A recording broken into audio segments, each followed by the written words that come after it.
Hello friends, good morning to all of you. आज important current affairs में 31 जनवरी का current affairs discuss करने जा रहा हूँ। पहले न्यूज़ से शुरुआत करते हैं। यहाँ पे दे रखा है 6th pan AM women cup hockey championship में एक टूर्नामेंट होता है जो कि अमेरिका के द्वारा हर एक 4 साल में एक बार कराया जाता है, लाइक वर्ल्ड कप। इसमें क्या किया है, अर्जेंटीना जो कंट्री है चिली देश को हरा दिया है, उसको बीट कर दिया है।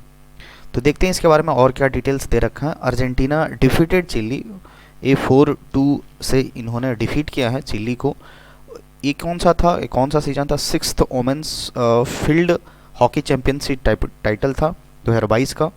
वोमेन्स पैन अमेरिकन कप है, एक अमेरिकन कप होता है, अमेरिका के द्वारा ये प्रोवाइड कराया जाता है।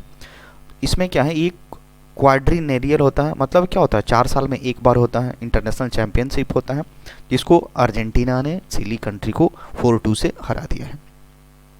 नेक्स्ट मूव करते हैं, महाराष्ट्र के बारे में कुछ एक न्यूज है। न्यूज ये है कि Maharashtra has highest number of SC entrepreneurs, जो शेड्यूल कास्ट होते हैं, एंटरप्रेन्योर जो उद्योगपति बोल सकते हैं।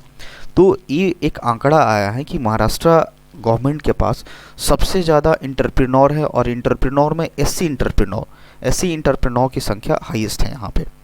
यह है कि Maharashtra has topped India's list in the number of micro small and medium enterprises को MSME शॉर्ट में बोलते हैं, owned by entrepreneur from schedule caste with as many as 96805 interview. तो महाराष्ट्र इस लिस्ट में टॉप किया है SC इंटरप्रेन्योर्स के मामले में। तमिलनाडु में देखा जाए तो 42997 इंटरप्राइजेस है। राजस्थान में ये सारी डेटा हमारे पास अवेलेबल है। तो इन शॉर्ट हमको याद क्या रखना है कि महाराष्ट्र टॉप किया है किस चीज़ में, SC इंटरप्रेन्योर के लिस्ट में, वहाँ पे सबसे ज़्यादा SC इंटरप्रेन्योर्स हैं। नेक्स्ट मूव करते हैं। यहाँ पे India and ASEAN nations approves digital work plan 2022। हमारा जो इंडिया है और जो एशियान कंट्री में आपको पता है 10 कंट्रीज़ हैं, 10 कंट्रीज़ मेंबर है। इसका फुल फॉर्म क्या होता है? Association of south east Asian Nations. इसमें 10 कंट्रीज आते हैं। तो इंडिया और एशियान नेशंस जो हैं, इन्होंने अपना एक डील अप्रूव किया है, जिसमें क्या है, डिजिटल वर्क पे आगे पूरी तरह से 2022 में ये लोग काम करेंगे। तो Indian and ASEAN nations have approved a work plan, title इसका क्या नाम दे रखा है, India ASEAN digital work plan 2022 during the 2nd ASEAN digital ministers. ये इसको शॉर्ट में लिखा गया है। एक मीटिंग हुआ है इंडिया और एशियान नेशंस के बीच में, जिसका नाम रखा गया है एशियान डिजिटल मिनिस्टर, जो कि वर्चुअली एक मीटिंग हुआ है। इसके को चेयर्ड कौन थे, इसको हेड कौन किए थे? देवशीष चौहान, जो कि minister of state communication government of India के हैं, एंड एडमायरल टिंग ओंग सैन, ये म्यांमार मिनिस्टर के ट्रांसपोर्ट एंड कम्युनिकेशन थे। तो इन लोगों के बीच में क्या हुआ है, एक एग्रीमेंट कह सकते हैं, जो कि एक डिजिटल वर्क प्लान को लेकर के हैं 2022 में। जितने सारे डिजिटल प्लान को वो एक बूस्ट करने के लिए, इम्प्रूव करने के लिए इंडिया और एशियान कंट्री के बीच में एक अप्रूवल हुआ है। आगे मूव करते हैं। नेक्स्ट है हमारा, India tie up with Israel to convert 150 villages into village of excellence. बहुत इंपॉर्टेंट न्यूज़ है यहाँ पे। इंडिया ने किस कंट्री के साथ टाई अप किया है? इजराइल के साथ टाई अप किया है। कितने विलेजेस के लिए? 150 विलेजेस के लिए। इसका नाम मतलब कन्वर्ट करने के लिए क्या, विलेज ऑफ एक्सलेंस में, मतलब जो भी एग्रीकल्चर फील्ड है उसमें और इम्प्रूवमेंट लाने के लिए, टेक्नोलॉजी का थोड़ा सा सहारा लेने के लिए इंडिया ने इजराइल के साथ समझौता किया है। Government of India has joined hands with government of Israel to create 150 villages of excellence in 12 state of country. हमारे कंट्री में जो 12 राज्य ऐसे हैं जिनमें ये विलेज ऑफ एक्सलेंस का जो प्रोग्राम या फिर इस तरह का जो मोटो है उसको वहाँ पे लगाया जाएगा। To help farmers to adopt the latest technology in the farm sector. इससे हेल्प क्या होगा, जो भी फार्मर्स है उनको एक हेल्प मिलेगा कि वो क्या कर सके, जो भी अभी के टाइम में फार्म सेक्टर में जो लेटेस्ट टेक्नोलॉजी है उसको अपना सके, अडॉप्ट कर सके। India would provide technical assistance. अब इसमें क्या होगा, इजराइल के जरिए हमारे इंडिया को एक टेक्निकल असिस्टेंस प्रोवाइड कराया जाएगा, and other expertise to make agriculture a more profitable business. और भी बहुत सारी चीज़ें हैं जिसमें एग्रीकल्चर को प्रॉफिट बनाने के लिए ये सारी चीज़ें किया जाएगा। इसका नाम क्या दिया गया है, विलेज ऑफ एक्सलेंस। 150 विलेजेस काफ़ी इंपॉर्टेंट होगा, इंडिया ने इजराइल के साथ टाई अप किया हुआ है। नेक्स्ट मूव करते हैं, ये बहुत ही ज़्यादा इंपॉर्टेंट है हम लोगों को बैंकिंग एस्पिरेंट्स के लिए। ये दिया गया है कि SBI listed the maiden US of $300 million Formosa bond. ये कुछ पता होगा फॉर्मोसा बॉन्ड क्या होता है, इसके बारे में पहले जानते हैं। फॉर्मोसा एक्चुअली होता है ताइवान। ताइवान एक कंट्री है, वहाँ से ये बॉन्ड रिलेट करता है। इसमें न्यूज़ ये है कि जो एसबीआई है वो ताइवान में क्या किया है, $300 मिलियन का एक तरह से बॉन्ड खरीदा है बोल सकते हैं। वहाँ के जो इन्वेस्टर्स हैं उसे अपना ये $300 मिलियन का ये अपना एक स्टॉक लिया है। अब वहाँ पे जो ताइवान है, बेसिकली फॉर्मोसा बॉन्ड ताइवान से रिलेट करता है, ताइवान कंट्री से, और ताइवान में करेंसी चलती है ताइवानी डॉलर चलता है।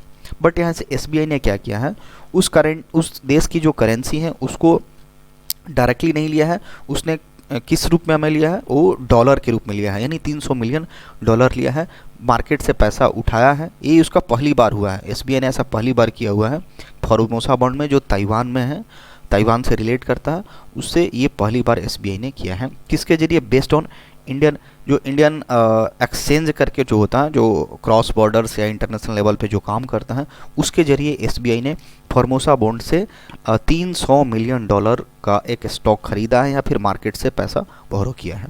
तो उसके बदले क्या होगा, जिससे वो इन्वेस्टर से पैसा लिया है ये कुछ इंटरेस्ट रेट पे उसको पे करेगा। एक लोन टाइप होता है जिसको एक with in time with interest के साथ देना होता है। तो एसबीआई का ये पहला है फॉर्मोसा बॉन्ड के लिए। आगे मूव करते हैं, ये डेटा इंपॉर्टेंट होगा, $300 मिलियन, जबकि फॉर्मोसा बॉन्ड ताइवान में है, वहाँ पे ताइवानी डॉलर में ना खरीद करके इन्हें यूएस डॉलर में खरीदा है $300 मिलियन। ऑलराइट, नेक्स्ट मूव करते हैं। ये दे रखा है state bank of India has issued $300 million Formosa bond. हमेशा याद रखिए ताइवान से रिलेट करता है। And listed the issuance of India INX gift IFSC, जो एक्सचेंज का ये तरीका होता है। The lender is the first Indian India, ये पहली बार इंडिया से पहली बार ऐसा हुआ है to raise money through Formosa bond. Formosa bond के जरिए पैसे को लिया गया है, उठाया गया है। Which is a bond issued in Taiwan, जो कि ताइवान में इशू किया जाता है। SBI is the first issuer whose green bonds are duly listed in November 2021। Alright, आगे मूव करते हैं। ये ऑबिचुअरी से रिलेटेड है। हमारे जो educationalist social leader Baba Iqbal Singh ji, ये पास अवे हो गए हैं, इनका निधन हो गया है। इनके बारे में कुछ जानते हैं, इनकी किस फील्ड में इनकी स्पेशलिटी थी। इकबाल सिंह किंगरा, इनका पूरा नाम इकबाल सिंह किंगरा है, इनको बोला भी जाता है बाबा इकबाल सिंह जी भी बोला जाता है। Who was an Indian socio spiritual leader of Sikh community and an educationalist, passed away at age of 95। हाल ही में इनका निधन हो गया है। इनको सोशल वर्कर भी बोल सकते हैं, एजुकेशन के फील्ड में बहुत अच्छा काम किए थे। He was conferred with the Padma Shri in 2020। अभी हाल ही में जो 25 जनवरी को जो अनाउंसमेंट हुआ था, इनमें इनको पद्मश्री भी दिया गया था। In the contribution field of social work के फील्ड में अच्छा कंट्रीब्यूशन देने के लिए इनको दिया गया था। एक इम्पॉर्टेंट बात यहाँ पे ये भी है, इन्होंने इटर्नल यूनिवर्सिटी को इस्टेब्लिश किया था 2008 में, और अकाल यूनिवर्सिटी गुरु की काशी 2015 में इस्टेब्लिश किया था। तो हमारे लिए ऑबिचुअरी के पॉइंट ऑफ व्यू से काफ़ी इंपॉर्टेंट होगा। नेक्स्ट आते हैं हम लोग इकोनॉमिक सर्वे। जैसे कि सबको पता ही है, आज 1 फेब है, तो कल ही उन्होंने क्या किया, 31 जनवरी को पार्लियामेंट में वो अपना इकोनॉमिक सर्वे का एक कॉपी बोल सकते हैं, pre budget and economic survey which is tabled in parliament ahead of union budget to present the state of economy. हर साल 1 फरवरी को ये आता है, तो उसी से रिलेटेड यहाँ पे न्यूज है कि 31 जनवरी को उन्होंने पार्लियामेंट में क्या किया है, प्रेजेंट किया है अपने सॉफ्ट कॉपी या जो भी बोल सकते हैं। नेक्स्ट मूव करते हैं। ये हमारे लिए बहुत इंपॉर्टेंट एक बुक होगा जो कि ऑथर्ड किया गया है हमारी जो किरण बेदी, जो IPS ऑफिसर रह चुकी थी। तो इस बुक का क्या नाम है, a book titled fearless governance. ये बहुत इंपॉर्टेंट बुक होगा, किसके द्वारा ऑथर किया गया है, हमारी जो IPS रह चुकी हैं किरण बेदी, इनके द्वारा लिखा गया है। ये ऑलरेडी ये इस बुक में किसके बारे में लिखा गया है, ये लिखा गया कि जब से ये क्या फॉर्मर लेफ्टिनेंट गवर्नर थी पुदुचेरी की और IPS रिटायर्ड है, जो इनकी जर्नी रही है 5 साल में जो लेफ्टिनेंट गवर्नर के तौर पे पुदुचेरी में, उसके पूरे एक्सपीरियंस को इसमें इन्होंने लिखा है। और भी इनका जो बहुत बड़ा वास्ट एक्सपीरियंस अपने 40 इयर्स का इस पूरे फील्ड में, तो इन सारी बातों को उन्होंने इस बुक में लिखा हुआ है। नेक्स्ट है हमारा, ये बहुत इंपॉर्टेंट होगा, security printing and minting corporation of India limited. हमारे देश में, हमारे कंट्री में ये जो जहाँ पे हम लोग का नोट प्रिंटिंग नोट है, जहाँ पे नोट हम लोग का छपता है, करेंसी नोट की बात कर रहा हूँ मैं, ये कितने हैं इंडिया में? 4 हैं। कहाँ कहाँ पे? नासिक में हो गया जो कि हमारा महाराष्ट्र में आता है, सेकंड है देवास में आता है जो कि हमारा एमपी में आता है, मध्य प्रदेश में आता है, and third one is that Mysuru में आता है, मैसूर में आता है। ये कहाँ होता है? कर्नाटका में है, कर्नाटका स्टेट में आता है। एंड लास्ट वन क्या है? साल्बोनी, साल्बोनी ये हमारा वेस्ट बंगाल कोलकाता में आता है, वेस्ट बंगाल में आता है। तो हमारे इंडिया में ये 4 ऐसे जगह हैं जहाँ पे हमारे नोटों की छपाई होती है, प्रिंटिंग प्रेस बोल सकते हैं। इसमें भी अगर बाइफर्केशन किया जाए तो कुछ इंपॉर्टेंट बातें हैं। जो नासिक एंड देवास है ये हमारा गवर्नमेंट ऑफ इंडिया के तहत चलता है, गवर्नमेंट ऑफ इंडिया के द्वारा ये चलाया जाता है, क्योंकि यहीं SPMCIL, अब इसको रेगुलेट किसके द्वारा किया जाता है? SPMCIL, ये जो अभी हम लोग पढ़ रहे हैं क्या, secretary printing and minting corporation of India limited के तहत इस दोनों को रखा गया। बाकी ये जो 2 है मैसूरू एंड साल्बोनी, ये हमारा RBI के तहत आता है, RBI इसको रेगुलेट करता है, इसका पूरा देखरेख करता है। जो मैसूरू एंड साल्बोनी में है इसका देखरेख RBI करता है। नासिक जो महाराष्ट्र एंड देवास में है उसका पूरा देखरेख गवर्नमेंट ऑफ इंडिया के तहत होता है, और SPMCIL इसको देखता है। इसका फुल फॉर्म बता दिया मैंने।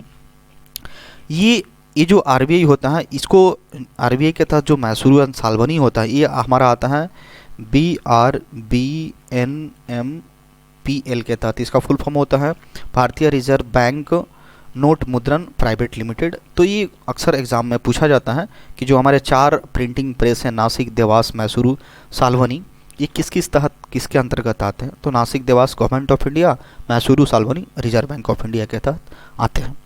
और रही बात कॉइन्स की, ये तो करेंसी नोट की बात होगी। अगर कॉइन्स की बात करें, इसी से रिलेटेड न्यूज़ है, जो हमारे टकसाल जिसको बोलते हैं हिंदी में, कॉइन्स कहाँ कहाँ छाप मतलब उसको ढाला जाता है, साँचा जाता है। तो हमारे इंडिया में ये भी 4 जगह हैं।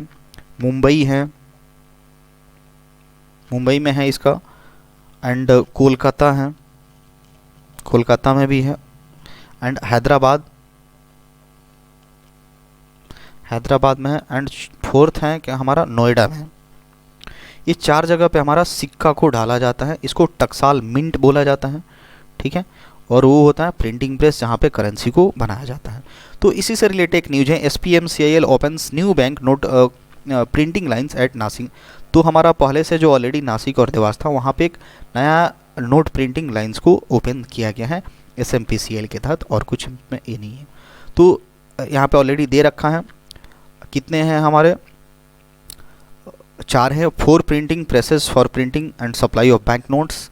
देवास जो कि मध्य प्रदेश में है, नासिक महाराष्ट्र में है, मैसूर जो कि कर्नाटका में, एंड साल्बोनी जो कि वेस्ट बंगाल कोलकाता में आता है। ऑलराइट, नेक्स्ट है हमारा पेटीएम मनी से रिलेटेड एक न्यूज़ है। Paytm money launches India first intelligent messenger called pops. क्या लॉन्च किया है? एक मैसेंजर, इंटेलिजेंट मैसेंजर लॉन्च किया इंडिया फर्स्ट, जिसका नाम क्या रखा गया है? पॉप्स। इसमें क्या होगा? Paytm money has introduce India's first intelligent messenger pops. The company has launch pops with which users can receive specific information related to their stocks analysis about their portfolio, market news and important market movements in an easy to consume for। मतलब जो भी हमारे आसपास चल रहा है, stock से related हो गया, पोर्टफोलियो से, मार्केट न्यूज से रिलेटेड हो गया, मार्केट में क्या क्या मूवमेंट्स हो रहा है, इन सारी चीज़ों को लेकर के हमको ये क्या करेगा? अवेयर करेगा, जिसका नाम क्या है? पॉप्स। किसके द्वारा लॉन्च किया गया है? पेटीएम मनी के द्वारा ये लॉन्च किया गया है। Alright, thanks for watching this video.